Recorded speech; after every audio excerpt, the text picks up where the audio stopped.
I used to think that love, when given enough, would always return, that raising a child, holding their hand through every storm, meant they'd hold yours when the thunder came for you. But the truth, sometimes the ones you gave everything to, forget you exist. I raised my grandson, Liam, from his first cry to his first heartbreak. I was there through every scraped knee and every school play, and yet when his wedding came, my name wasn't on the list. One quiet comment, one harmless suggestion, and suddenly I was the problem. I didn't scream, I didn't beg. I packed my things, folded the purple dress I made for the wedding, and disappeared. Years later, he came looking for me, but by then, I had already learned how to live without being needed. I still remember the way Daniel used to curl up in my lap, small hands clutching at my blouse as if I were the safest place in the world. Those memories stay with me like sunlight filtering through a dusty window, warm, distant, untouchable. When Henry passed, it was Daniel who asked me to move in. "It'll be good for Liam," he said, "and for us." I believed him. I wanted to believe that love, the kind carved over decades of sacrifice, would find its way back. So I moved in. I took the guest room down the hall, a small space just big enough for a bed, my sewing machine, and an old bookshelf filled with children's stories I used to read to Daniel. Emily greeted me politely. Her smile didn't quite reach her eyes, but I chalked it up to nerves. We were two women from different generations. Of course, we wouldn't click right away. Liam, though, he was my joy, a curious boy with a wild mop of hair and a laugh that danced through the house. I fed him, bathed him, held him through fevers, and celebrated his small victories. First steps, first words, his fear of thunderstorms. I was there for all of it. When Daniel and Emily were busy, work, dinner parties, errands, I stepped in, never asking, never complaining. That's what mothers do. That's what grandmothers become. In those early years, Emily tolerated me. I noticed the way she rearranged things I'd already cleaned, or how she'd restate something I said, as if to reframe it more palatably. She never yelled, never accused, just adjusted. It was a silent push toward the edge, 1 inch at a time, but I stayed quiet. I believed if I just kept giving, things would settle. She'd see I meant no harm, that I wasn't here to replace her, but to lift a little weight from her shoulders. I wanted her to see me not as a burden, but as family. The house was full of Liam's toys, Daniel's briefcase always open on the dining table, Emily's lavender candles flickering in the bathroom, and me, somewhere between the wallpaper and the floorboards, always present, rarely seen. Still, I told myself I was needed, that I mattered, that these hands, aged and wrinkled, still held value. I convinced myself that the love I poured into this home would be returned, even if only in quiet gratitude. Then one afternoon, I overheard Emily on the phone. She was in the kitchen. I was folding laundry. "No, she's still here," she said, voice tight. "I'm trying to be patient, but I swear, sometimes it feels like I'm living with a ghost." That was the first time I felt the cold, not from the draft beneath the door, but from the truth. I stood there for a long moment, laundry clutched to my chest like a shield. Living with a ghost. That sentence echoed louder than any scream could have. I wasn't angry, not yet, just hollow. The kind of hollowness that comes when the shape of you still exists in a room, but your presence doesn't. I didn't tell Daniel what I heard. What would be the point? He'd smile, rub my shoulder, maybe say Emily didn't mean it. But words like that aren't accidents. They're truths that slip out when politeness loses its grip. Still, I kept folding the laundry. Still made Liam's favorite oatmeal every morning, with the cinnamon smiley face on top. Still watched for the school bus from the window, waving even when he was too distracted to notice. I told myself, this is love, unseen, unthanked, but love nonetheless. There were moments, brief flickers, when I thought maybe Emily had changed her mind. One evening, she asked if I wanted to join them for movie night.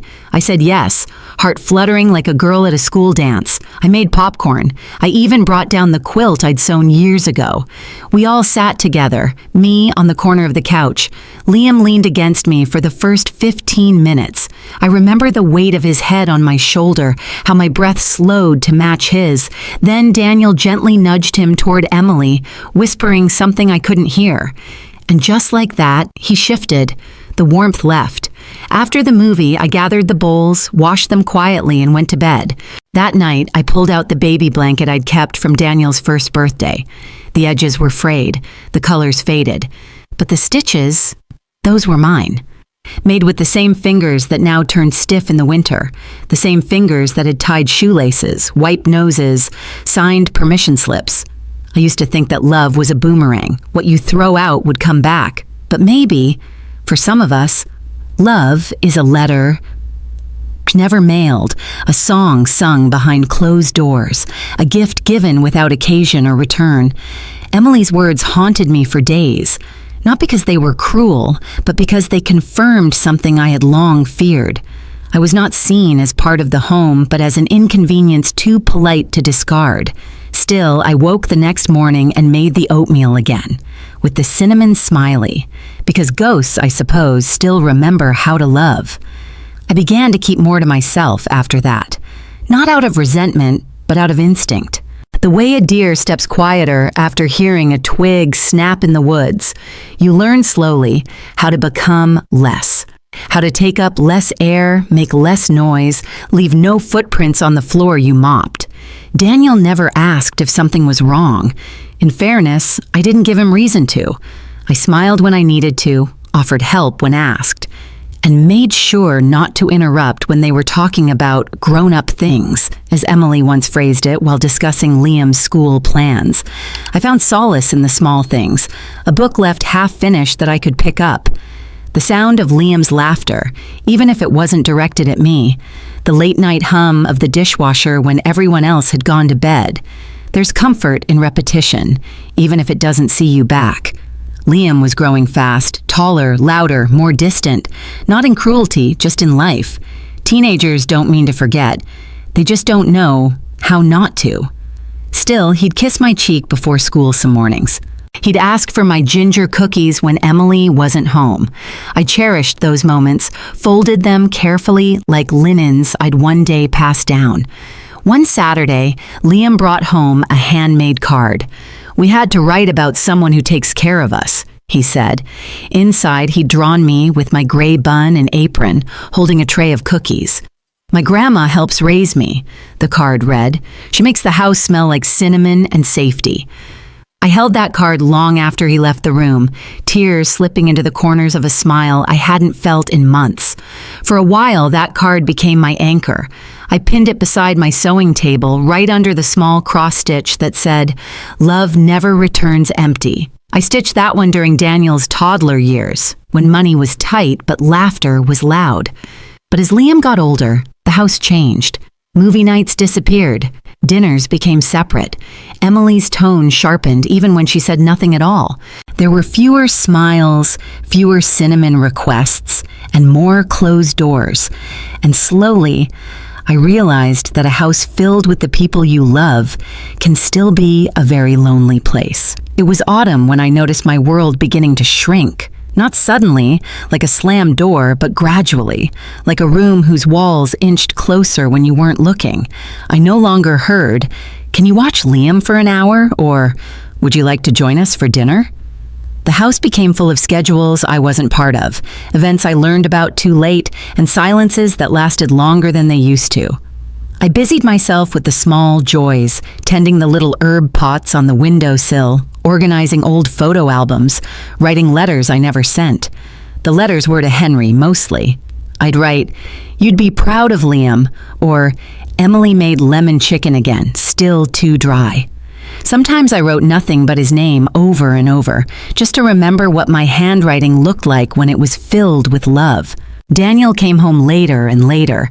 His eyes seemed distant, like he was always walking somewhere else in his mind. I tried once to ask him if everything was all right. He blinked, then said, Yeah, Mom, just tired. You know how it is. I nodded, even though I didn't, because tired used to mean something different. Tired used to come from holding too much love. One morning, I found the cinnamon nearly empty and added it to the shopping list on the fridge.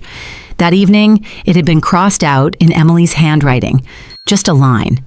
Just cinnamon.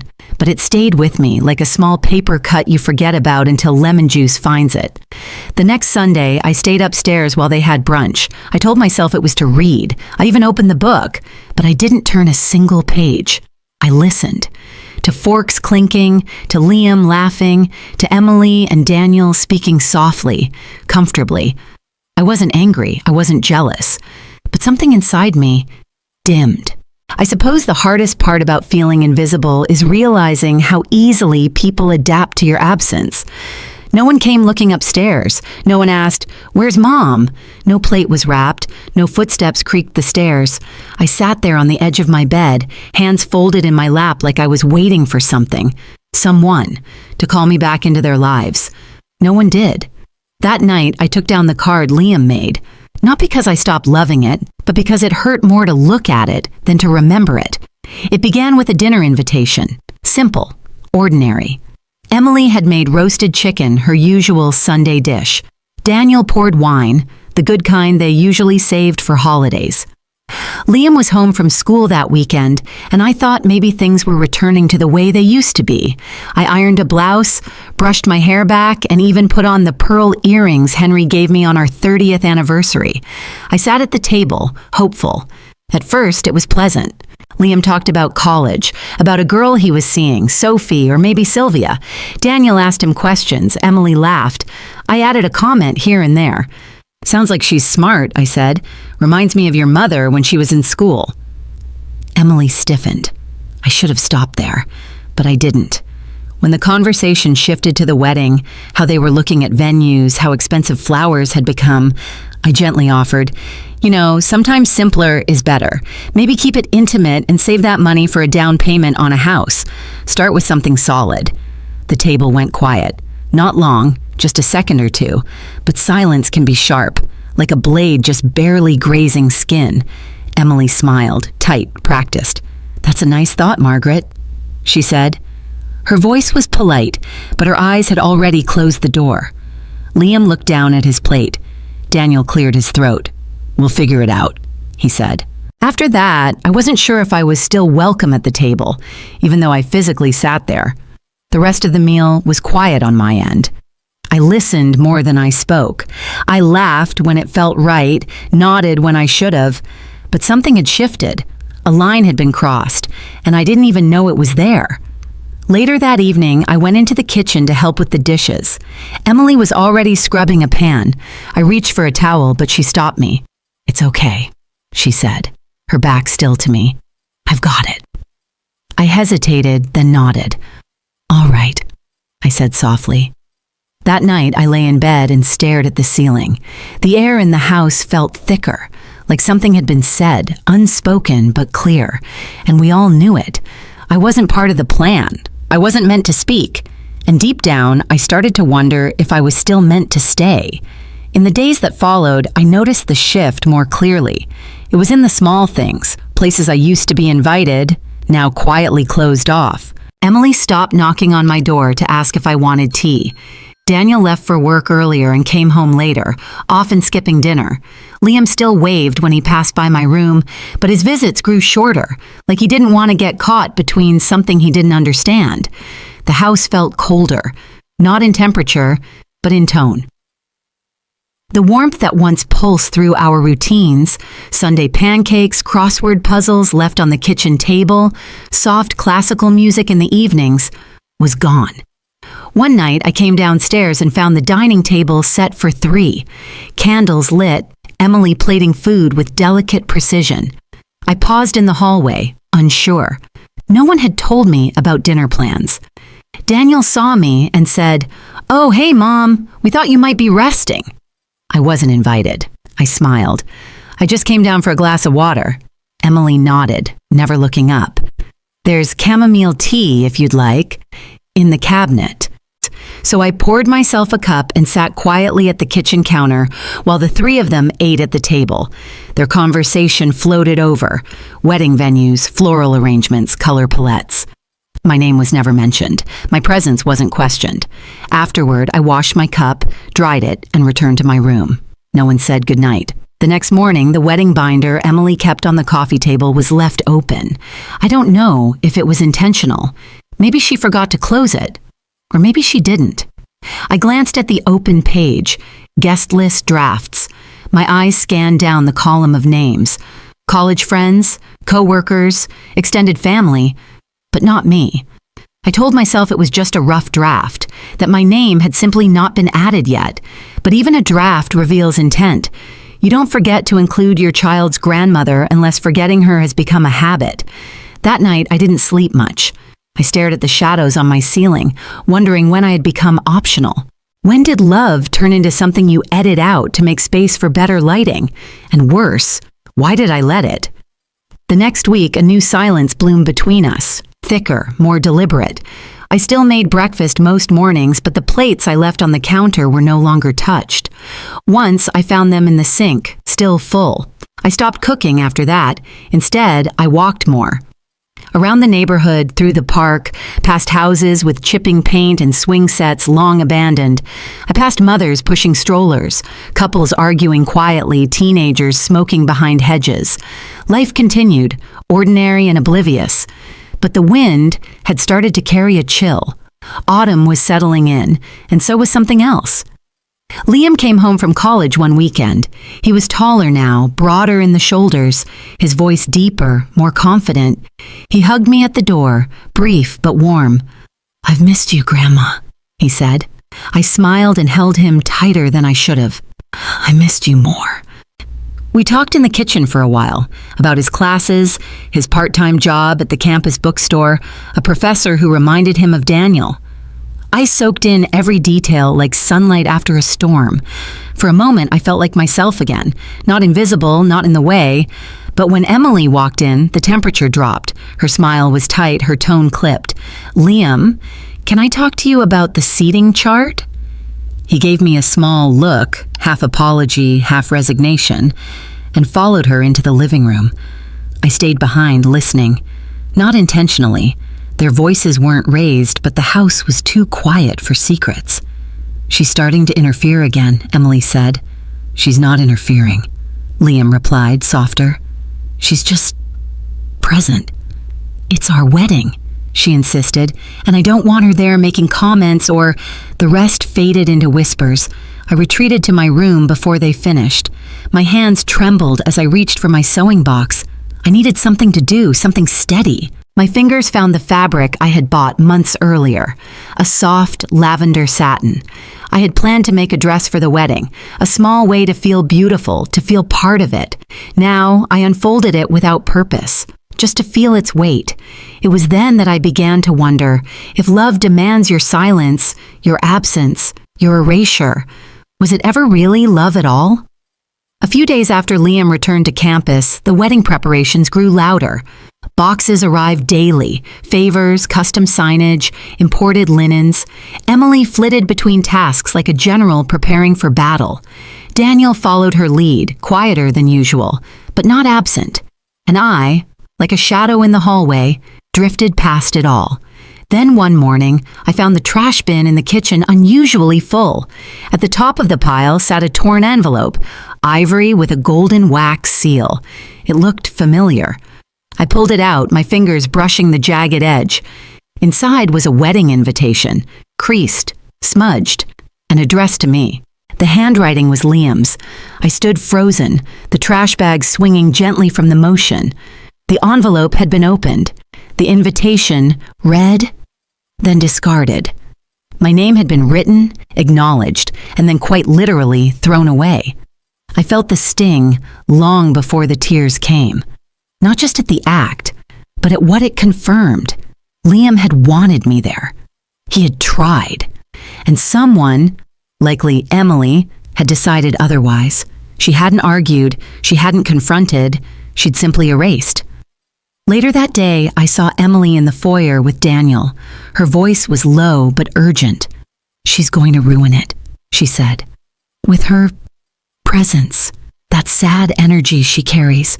It's a wedding, not a memorial." Daniel didn't defend me. He just rubbed the back of his neck and nodded. I walked away before they could see me. My heart didn't race. My breath didn't catch. It was something deeper, like a final switch being flipped, a quiet resignation blooming in my chest. That evening, I went to my room and took out the lavender fabric again, but this time I didn't imagine wearing it to the wedding. I imagined folding it neatly, placing it in a box, and leaving it behind. Love, I had once believed, meant staying, meant enduring, forgiving, hoping. But sometimes love also meant knowing when to go, not out of anger, but to preserve what little dignity remained. As I lay in bed, I looked around my room one last time. The walls had seen my joy, my patience, my fading. It was no longer a place of peace. It was a mausoleum for everything I had given. I would not wait for the wedding. I would not wait to be erased again. I would leave, quietly, but completely. The lavender satin lay across my sewing table like a question waiting to be answered.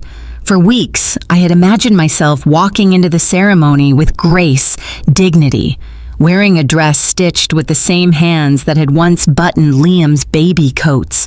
I had pictured his face lighting up when he saw me. I had imagined the warmth of his hug the moment he whispered, "You look beautiful, Grandma." But now the fabric felt heavier. I ran my fingers across it, trying to summon purpose. I could still finish the dress. I could still show up uninvited and pretend the invitation had simply gotten lost. But I knew that kind of defiance would not be welcomed. It would only confirm every whisper Emily had carefully seeded. She's unpredictable. She plays the victim. She thrives on guilt. No, I wouldn't give her that. Still, something in me wasn't ready to let go. Not completely. Not yet. So I kept sewing. Each stitch was deliberate, a form of protest as quiet as it was stubborn. I shaped the neckline, hemmed the sleeves, and added a soft lining, just in case the October wind turned sharp. I worked mostly at night, when the house was still, the silence no longer cruel but oddly freeing. This was for me now, not for them, not even for Liam. I finished the dress 2 days before the wedding. I hung it on the closet door, stepping back to admire the way it caught the afternoon light. The color, soft, dignified, reminded me of the lilacs Henry used to bring home from the farmer's market. For a moment I smiled.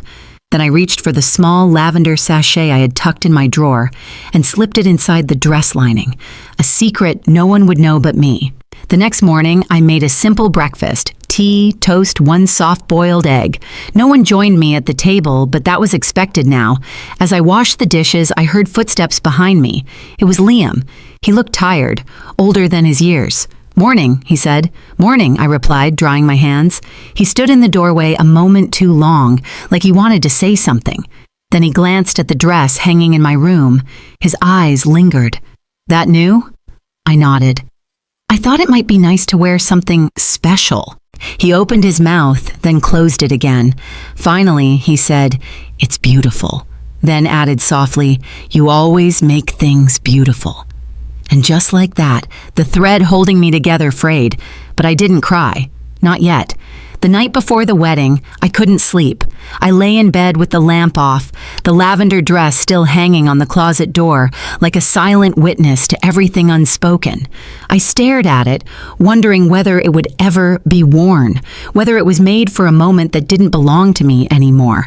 Downstairs, I heard the soft clinking of glasses, laughter too, a rehearsal dinner, I assumed. No one had told me there would be one. No one asked if I'd like to attend. Still, I listened. Emily's voice rising with excitement, Daniel murmuring in agreement, Liam quieter than the rest. I couldn't make out the words, but I heard the rhythm. The celebration had already begun. I was not part of it. I walked to the window and looked out at the street. The porch lights glowed warmly across the neighborhood. Families gathered. Homes were full. Mine, this house I had helped hold together, felt hollow. A while later, I heard soft footsteps coming upstairs, then a knock, gentle, uncertain. "Come in," I said. It was Liam. He stepped in slowly, his eyes glancing at the dress again before settling on me. "I just wanted to say goodnight," he said. I smiled and nodded. "Thank you, sweetheart." He hesitated, then sat on the edge of my bed, just like he did when he was a boy afraid of thunder. "I know things have been weird," he said. "I don't really understand all of it, but I want you to know, I never wanted you to feel pushed out." His voice trembled just a little, and I felt the first crack in my resolve. "I know," I whispered. "You're not the one who made me feel unwelcome." He looked away, ashamed. "I didn't stop it, though." "No," I agreed gently. "You didn't." We sat in silence, the kind that doesn't demand to be filled. Finally, he stood, kissed my forehead, and said, "I hope you come tomorrow." I nodded, though I didn't promise. After he left, I returned to my sewing table and took out a small box. Inside was a brooch, silver, shaped like a leaf. It had belonged to my mother, passed down through generations. I had saved it for this day, intending to wear it on my chest like a quiet symbol of continuity, of legacy. But now I held it in my palm and felt the weight of it, the history, the love, and I wasn't sure who it belonged to anymore. The morning of the wedding arrived wrapped in golden sunlight. Birds chirped outside my window like they had no idea what day it was, no sense of how fragile everything felt inside me. I rose early, out of habit more than anticipation. The house was already alive with movement, suit bags rustling, perfume sprayed into the air, laughter trailing down hallways. I sat at the edge of my bed, staring at the dress. Part of me still hoped for a last-minute knock on the door, an apology, a small gesture, a corsage left on my nightstand, a note slipped beneath my door. Anything to say? "You're part of this." But nothing came. I dressed slowly, carefully, not in the lavender dress. Instead, I chose a soft gray blouse and black skirt, respectable but plain, the kind of outfit you wear when you want to disappear with dignity. I hung the lavender dress back in the closet, smoothing its folds like you'd calm a sleeping child. Then, as I reached for my purse, I noticed a small envelope tucked just beneath the edge of my bedroom door. I froze. It was handwritten, my name on the front, in Liam's unmistakable scrawl. I opened it with trembling fingers. "Grandma, I don't know if this will reach you in time. I wanted you there. I always did. But there are things I don't know how to fix. Things that feel bigger than me. I hope if you don't come, it's not because you don't love me, but because you're protecting yourself. If that's the case, I understand. I love you, Liam." The letter blurred in front of me, tears smudging the ink. I folded it gently, placed it in my pocket, and sat back down. That was when I made my decision. Not out of spite, not even sadness, but because love, real love, isn't proven in the loud moments. It's proven in the quiet ones, when you choose to keep your peace over demanding a place in someone else's story. I wouldn't go. I stood, walked to the closet, and touched the dress one final time. It deserved to be worn, but not in a room where I wasn't truly seen, not at a wedding where my presence had to be defended. I kissed the brooch gently and pinned it to the inside lining, close to my heart, and then placed the dress in its garment bag, zipped it shut, and set it aside. Some dresses aren't meant for weddings. Some are meant for goodbyes. By the time the car pulled out of the driveway, taking Liam and Emily to the wedding venue, I had already packed. Just a single suitcase and a canvas bag. Nothing more than what I truly needed. I didn't leave a note. Not yet. Not because I wanted to punish them with silence, but because words felt useless in a house that no longer listened. I took one last walk through the home. My fingers grazed the stair rail where Liam used to race down in mismatched socks. I passed the kitchen, where Daniel once taught him how to crack eggs without breaking the yolk. I paused at the hall closet where Emily had stored the wedding favors, and I imagined her voice carefully instructing the staff to remove one chair from the seating chart. I opened the front door slowly and stepped into the autumn air. The sky was pale blue, with wisps of cloud brushing the edges like fading thoughts. The world, as always, remained unbothered by personal tragedies. I didn't take a cab. I walked. My destination wasn't far, a small boarding house I had found weeks ago, almost accidentally. A place with ivy growing up the walls and chipped white paint that reminded me of my childhood home. The woman who ran it, a widow named Celia, had offered me a room for as long as I needed. No questions asked, she'd said. We all have chapters we don't want to reread. By the time I arrived, my feet ached, but my heart felt lighter. Celia greeted me with a warm smile and led me upstairs. The room was small but bright. A twin bed, a wooden dresser, and a window facing the garden. On the desk, a vase with 2 fresh lavender sprigs. Lavender's my favorite, I said softly. Celia chuckled. Mine too, calms the heart. As I unpacked, I placed the dress, still in its bag, into the closet, not hidden, just resting. Then I pulled out a blank card and sat by the window to write. This time not to Henry, not to Liam, to myself. It read, "You did not leave because you weren't enough. You left because you finally realized you were." The first morning in my new room was unusually quiet. No footsteps on the stairs, no clinking dishes, no murmured conversations drifting through paper-thin walls. It was the kind of silence that didn't press down. It lifted. I sat by the window with a cup of tea, watching bees buzz around Celia's garden. Lavender, rosemary, daisies. Flowers not arranged with precision, but left to grow wild as they pleased. It reminded me of a time long before this one, before I became someone people edited out of their stories. Celia joined me later that morning with warm scones and strawberry jam. "I always make extra on Sundays," she said. "Don't ask why. Habit from a life that no longer fits." We didn't talk much, but that was the comfort. I didn't have to explain why my eyes looked tired or why I checked my phone without expecting messages. She understood what it meant to arrive at a place not because you planned to, but because you had nowhere else to go. That week, I began walking to the small farmer's market in town.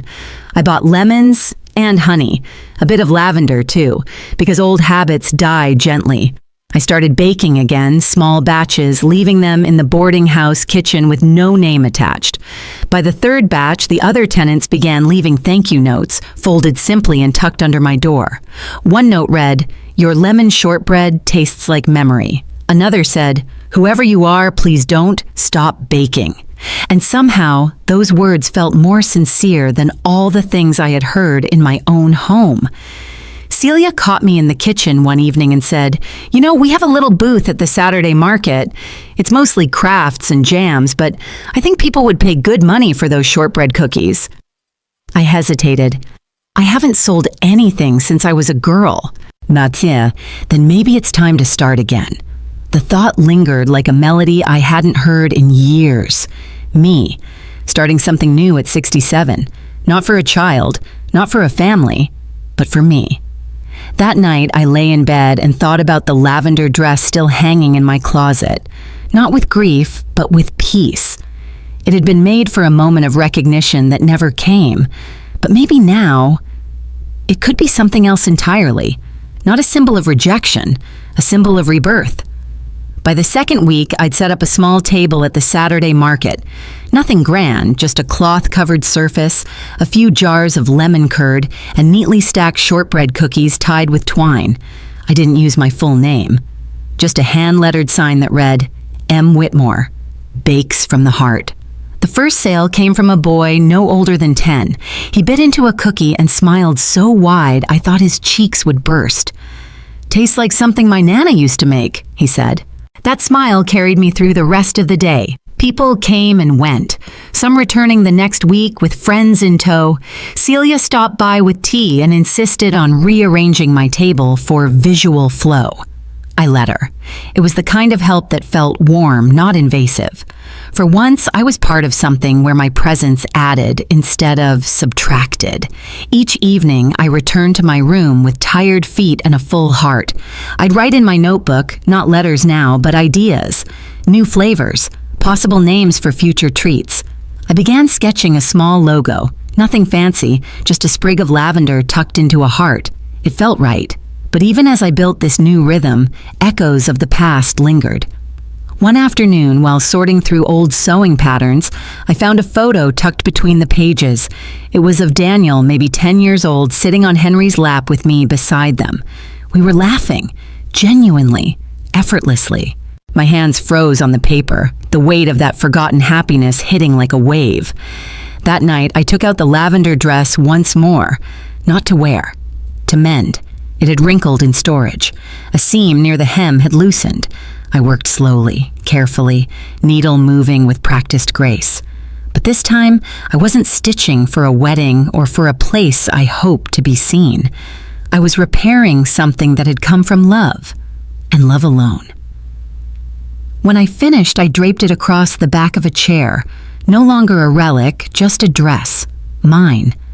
That same evening, I received a letter, not an email, not a text, a real handwritten letter with my full name on the envelope. It was from Liam. 3 Liz. Grandma, I don't know where you are, but I'm looking. I need to talk to you. I sat in silence, letter trembling in my hands, because as much as I had let go, I had never stopped hoping he might come looking. For days after Liam's letter arrived, I kept it folded neatly on my nightstand, rereading it every morning like a ritual. 3 short lines, but they throbbed with emotion I hadn't let myself imagine. I don't know where you are, but I'm looking. Those words weren't heavy with guilt. They were light with intention. Still, I hesitated to respond. I'd spent so long shrinking myself to fit into spaces that didn't want me, I wasn't sure how to grow again, even for someone I loved. I didn't want to rush into forgiveness like a reflex. I wanted to be sure. Celia noticed the change in me. One morning over tea, she gently asked, "You waiting for someone?" I smiled. "Maybe," she nodded. "Take your time. Just don't let silence turn into regret." That afternoon, I baked a fresh batch of shortbread, shaping them into little hearts for no real reason other than it made me feel light. As they cooled, I sat down and penned a letter of my own. Not an answer, not yet, but something to hold space. Liam, I received your note. I'm not ready to be found, but I'm not lost. Keep living. I'll be watching, quietly and with love. Grandma. I didn't include a return address, just dropped it at the post office and walked away before I could change my mind. That night, I pulled the lavender dress from the chair and hung it in the window, the moonlight catching on the satin folds. I didn't know what the future held, but for the first time, I felt it wasn't something I needed to fear. Not anymore. A week later, a new customer came to my booth at the market. A woman in her 30s, stylish and graceful, holding the hand of a small boy. She bought 2 jars of lemon curd and a sleeve of cookies, then paused before leaving. "These remind me of my grandmother," she said softly. "She raised me. We lost touch. And I've been trying to find her." I met her eyes. "Sometimes," I said, "the ones we lose are just waiting for us to remember how to listen." She smiled, tears welling.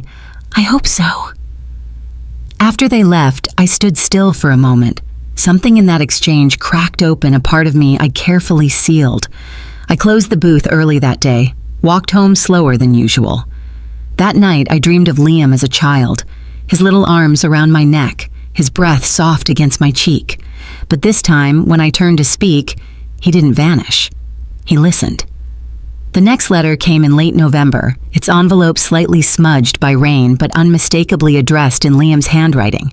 It arrived just as the leaves had turned brittle, and the wind carried stories of change through every crack and window pane. "Grandma, I understand now. I understand what silence really sounds like. Not a punishment, but a mirror. I want to see you again, not to ask for forgiveness, but to say I finally see you." I read those words 3 times. Then I pressed the paper to my chest and cried, not because of sorrow, but because finally, someone saw the ghost in the room for who she had always been. A woman who gave and never asked for anything but presence. I didn't respond right away. Some parts of healing are meant to be slow, like tea steeping, like bread rising, but I began writing. Not a letter. A list. Things I want to tell Liam. I never stopped loving him. Not for 1 second. The lavender dress still fits. I baked those cookies for more than just the market. I baked them to feel useful again. I am not angry.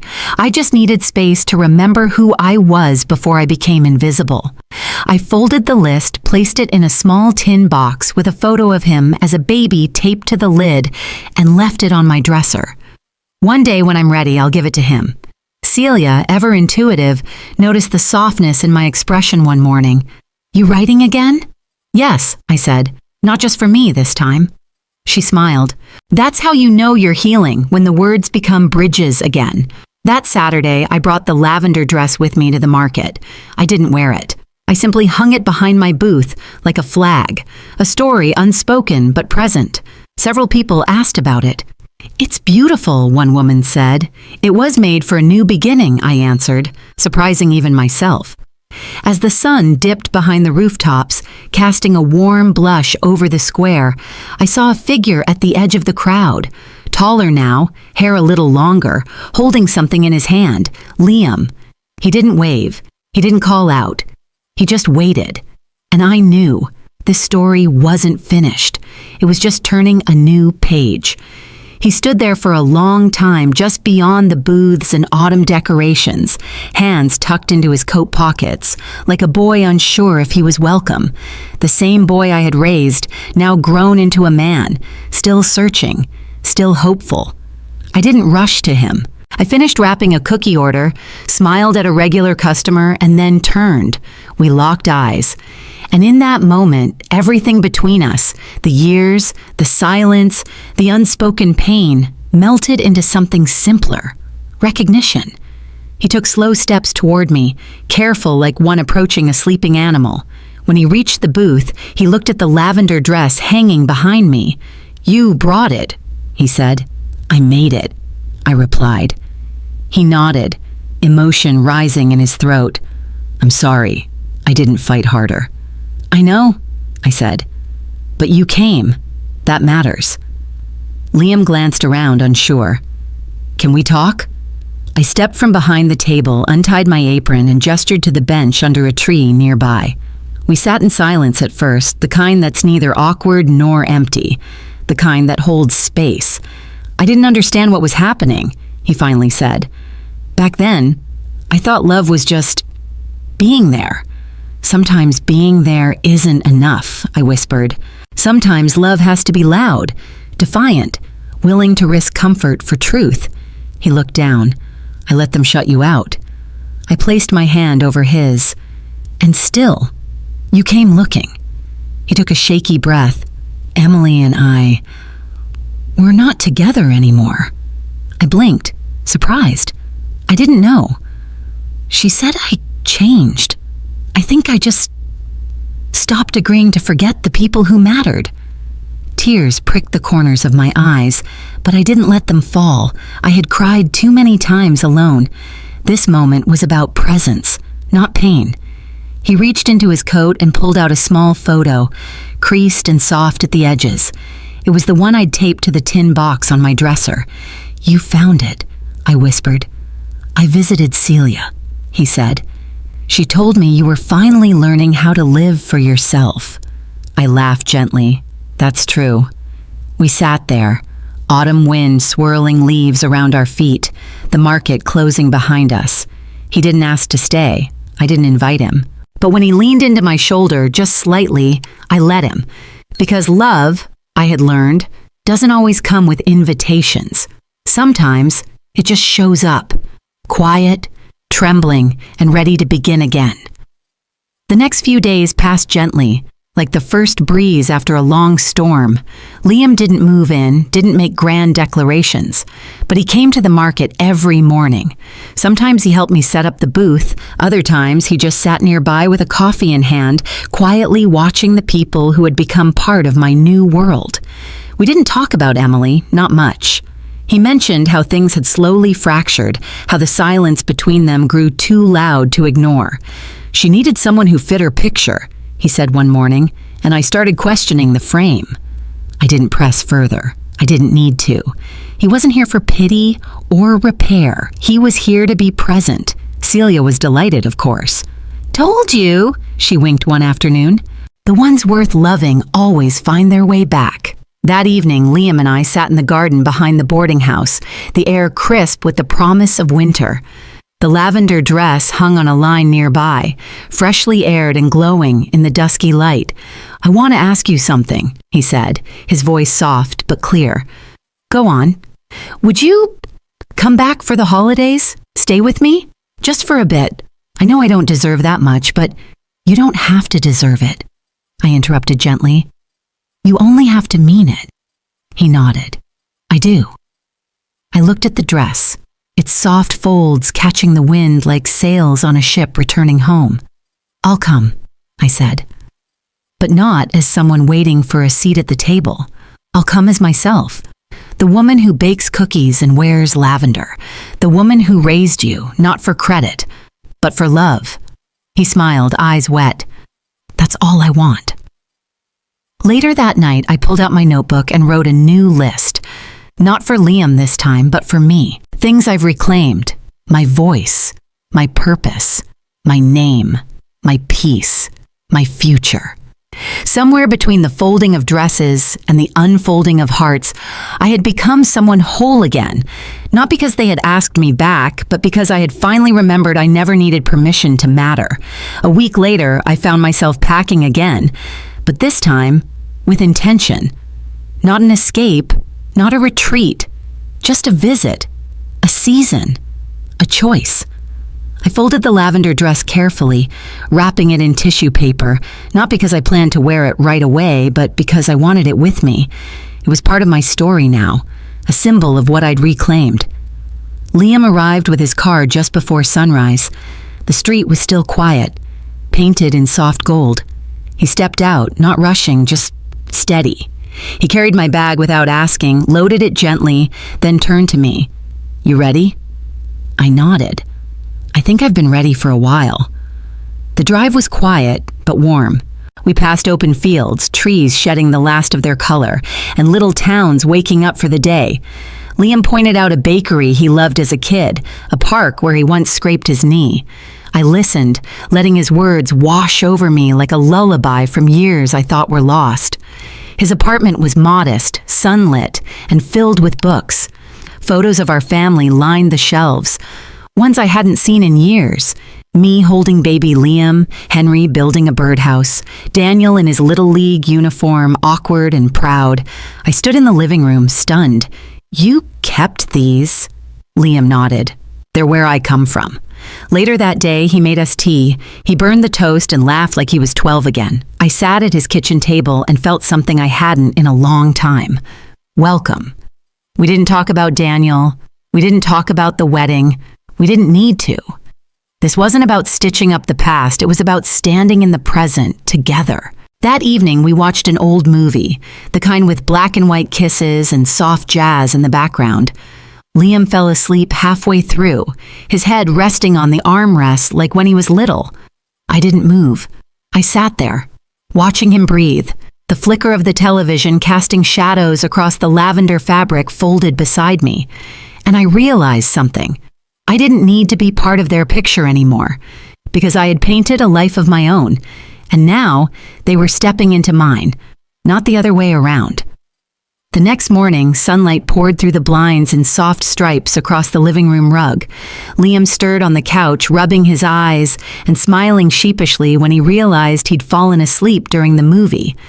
I handed him a mug of tea, already steeped and waiting. He took it with both hands, grateful.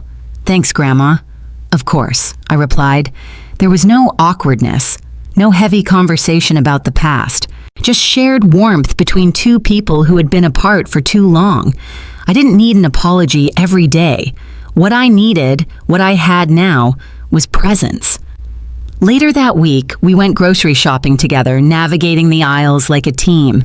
He asked me about spices, baking tips, and even how to make my lemon curd from scratch. We laughed when he forgot where he parked the car, and I teased him about the chaos in his pantry. The world felt lighter, less rehearsed. One afternoon, I baked my shortbread in his kitchen. The smell filled every corner, clinging to the walls like nostalgia. When the timer dinged, Liam peeked in and said, "Smells like my childhood." "That's the goal," I smiled. He helped me box them up, and then, without warning, he reached into a drawer and pulled out a small package. "For you," he said, placing it in my hands. Inside was a simple wooden frame, and within it, my handwritten list, the one I'd left in the tin box back at the boarding house. Things I've reclaimed. "I had it copied," Liam said. "I read it every day. It reminds me to stay grounded." Tears threatened, but I blinked them back. "You've changed," I whispered. "So have you." We hung the frame in his kitchen, right next to a chalkboard where he scribbled grocery lists and reminders. Now, my story sat side by side with his routines, not as decoration, but as truth. That evening, we sat outside with blankets on our laps, hot cocoa in hand. He looked up at the stars and asked, "Do you think we'll ever be a real family again?" I thought for a moment. "I think we already are," I said. "Just a different kind. Not the kind that gathers around formal tables or perfect photographs, but the kind that shows up, quietly, after the noise has faded. The kind that doesn't need invitations. The kind that rebuilds not from scratch, but from memory and choice." And there, under the open sky, I finally understood something I'd spent a lifetime missing. Love doesn't always knock. Sometimes it waits at the door until you're strong enough to open it. Winter came softly that year, tiptoeing through the streets with a hush rather than a storm. Snow gathered slowly on windowsills, and lights from the holidays began to flicker in every shop, every home. Liam's apartment, too, had changed, now filled with scents of cinnamon, soft music, and something warmer than nostalgia. I found myself staying longer than planned, not because I had nowhere else to be, but because, for the first time in years, I was exactly where I wanted to be. Mornings were ours. We baked, we talked. Sometimes we said nothing at all and just enjoyed the rhythm of being near one another. I started writing again, not letters this time, but small essays, reflections, memories I wanted to pass down, even if no one asked for them. Liam read them each night, sometimes tearing up, sometimes laughing out loud. One day he handed me a small notebook. "I've been writing too," he said, "about you, about everything." I flipped through it, pages filled with sketches of our kitchen at home, snippets of conversations we'd had, even a small poem. Her hands, no longer young, still hold the weight of love as if the years were flour, dusty, soft, and enough. I closed the notebook slowly. "You're becoming someone I would have loved to meet decades ago." He smiled. "You did. You raised him." In the evenings, we'd walk through the park near his place. Trees dusted in frost, families pulling sleds, couples sipping hot cider from travel mugs. I watched all of it with a strange, sweet ache. The world was still spinning, still full, and I was in it, not as an observer, but as a soul still in motion. One night, I brought the lavender dress out and hung it by the living room window. The city lights outside caught its soft folds, illuminating it like something sacred. "I never wore it," I told Liam. "You still can," he said. "Maybe not to a wedding." "No," he said, "to whatever comes next." I touched the fabric, fingers slower now than years ago, but still sure. "I used to think this dress was a symbol of what I missed," I said. "But now I think it's a reminder of what I survived." Liam didn't answer. He just came close, gently resting his head on my shoulder. Outside, snow began to fall, and inside, love settled quietly between us, not as something loud or desperate, but as something earned. As the holidays approached, invitations started arriving at Liam's apartment. Parties, potlucks, open houses from neighbors and coworkers. He asked if I wanted to go to any, always checking with a soft tone, as if careful not to push. "I'm okay just being here," I often replied, and I meant it. But one invitation made me pause. It came from a local library hosting a storytelling night for elders in the community. The theme was Seasons of Becoming. Celia had forwarded it to me, attaching a note. "You have a story to tell. I hope you'll share it." I hesitated, not because I didn't have words, but because for so long I had buried my voice in silence, in cookies, in dresses never worn. But Liam saw the flyer on the table and said, "If you go, I'll go." So I did. The evening of the event, I wore the lavender dress, not to be noticed, but because it was mine.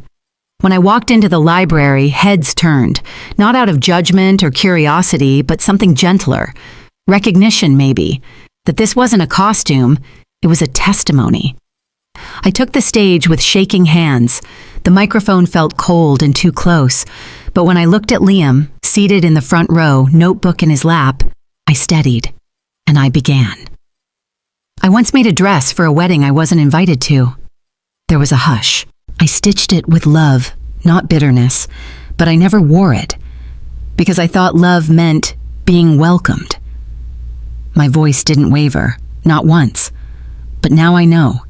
Sometimes love is what you carry out the door when no one holds it open for you. Heads nodded. I left a house. I found a home. I lost a family. And slowly, I rebuilt one. When I finished, there was silence. Then applause. Not thunderous, but sincere. And in the quiet that followed, Liam stood and hugged me in front of everyone. Not shy, not embarrassed, just proud. Later, a woman in the audience approached.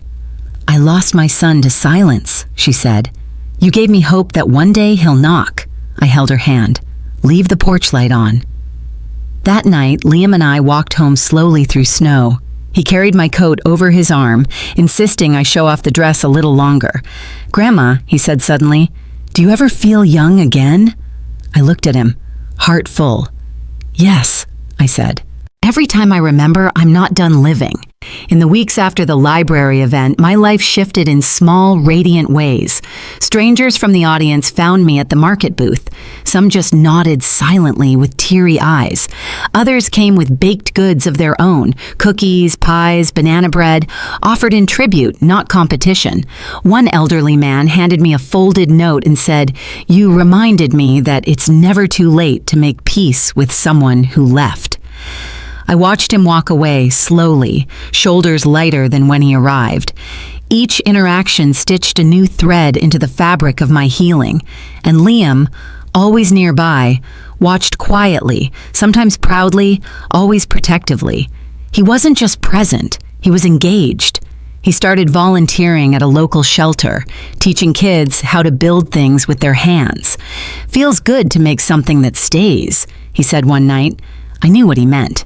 One chilly afternoon, we sat on his balcony, hot tea steaming between us, and he asked, "Do you regret staying away for so long?" I thought for a while before answering. "I regret not knowing earlier how much I was worth." He nodded solemnly. "I regret needing you to disappear to finally see you." There was no sting in his words, no guilt trap, just truth. And truth, I'd come to learn, could be soft if offered without shame. I looked down at my hands, wrinkled now, slower, but not empty.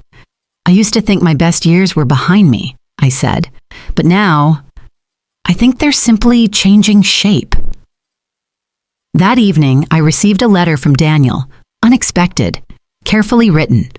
"Mom, I heard about the storytelling night. Liam sent me a recording. I cried. I didn't know you carried all of that, and I want to start again.